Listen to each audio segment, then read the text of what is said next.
আসানসোল জেলা হাসপাতালে চালু হলো পুষ্টি পুনর্বাসন কেন্দ্র। রাজ্যের পুরমন্ত্রীর হাত ধরে হলো উদ্বোধন। উপস্থিত ছিলেন আসানসোল উত্তরের বিধায়ক কৃষ্ণেন্দু মুখোপাধ্যায়।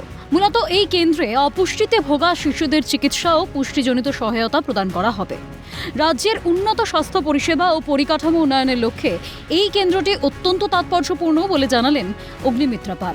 পাশাপাশি তিনি বলেন, এর আগেও কেন্দ্র সরকারের তরফে এই প্রজেক্ট শুরু করার উদ্যোগ নেওয়া হয়েছিল, কিন্তু তখন রাজ্যে তেমন তৎপরতা দেখায়নি।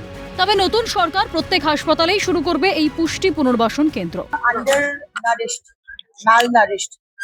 তাদের বাচ্চাদেরকে আইডেন্টিফাই করে অ্যারাউন্ড 10 জন বাচ্চা একবার করে নেওয়া হবে এবং তাদেরকে মিনিমাম 14 দিন রেখে বাচ্চাটি এবং তার মা তাকে রেখে তাদের নিউট্রিশন লেভেল বাড়ানো হবে।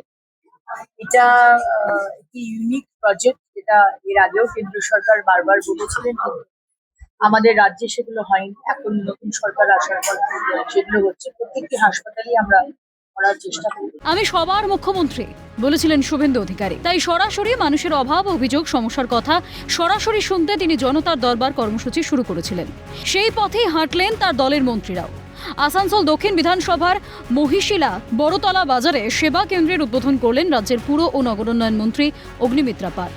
শুক্রবার এই সেবা কেন্দ্রের সরাসরি দিদি ভাই কর্মসূচির মাধ্যমে মানুষের সুবিধা ও অসুবিধার কথা শুনলেন মন্ত্রী অগ্নিমিত্রা পাল।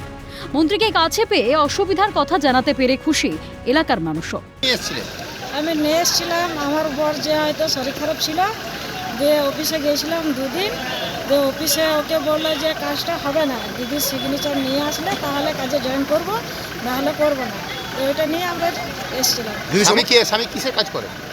কর্পোরেশনে কাজ করে। তো দিদি সই করলেন? হ্যাঁ, করলাম। সমস্যার কথা শুনলেন দিদি? হ্যাঁ, শুনেছি। কেমন লাগলো? ভালো লাগলো। অগ্নিমিত্রাদির কাছে কি সমস্যা নিয়ে এসেছিলেন? আমি সমস্যা নিয়ে এসেছিলাম, বিশেষ করে এই যে মহিলা আছেন, এনার হাজব্যান্ড এসআই ডিপার্টমেন্টে কাজ করতেন। তো বিগত কিছুদিন ধরে ওনার শরীর খারাপ ছিল, যার জন্য উনি রেস্টে ছিলেন বাড়িতে। তো তারপর কর্পোরেশন তাকে দিদিভাইয়ের একটা চিঠি লিখে আনতে বলেছিল, যেটা উনি সঙ্গে সঙ্গে লিখে দিলেন। মন্ত্রী অগ্নিমিত্রা পাল জানিয়েছেন, মানুষের সেবা করার জন্যই এই সেবা কেন্দ্র। মন্ত্রী বলে দিয়েছেন প্রত্যেকটা বড় অফিসে বিধায়করা বসবেন, সেখান থেকে যা লাগবে, আধার কার্ডের ফর্ম, ইনকাম সার্টিফিকেট, যা কিছু সই করার বিষয়, রেসিডেন্সিয়াল, এটা আমাদের আজকে নতুন অফিস করেছে। যখন থেকে আসানসোলে এসে শুধু মানুষের সাথে জনসংযোগী হচ্ছে, সে মুখোমুখি বলুন, আমাদের এমএলএ যে সেবা কেন্দ্র বলুন, বা এই আজকে মহিশিলা সেবা কেন্দ্র বলুন, সব জায়গাতে মানুষ।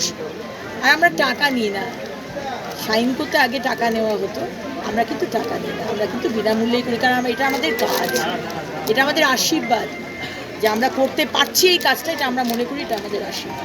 মানুষের কল্যাণে ও সার্বিক বিকাশের লক্ষ্যেই কাজ করছে ভারতীয় জনতা পার্টি। সরাসরি জনসংযোগে এই কাজ আরও মসৃণভাবে হচ্ছে বলেই মনে করছেন রাজনৈতিক বিশ্লেষকরা।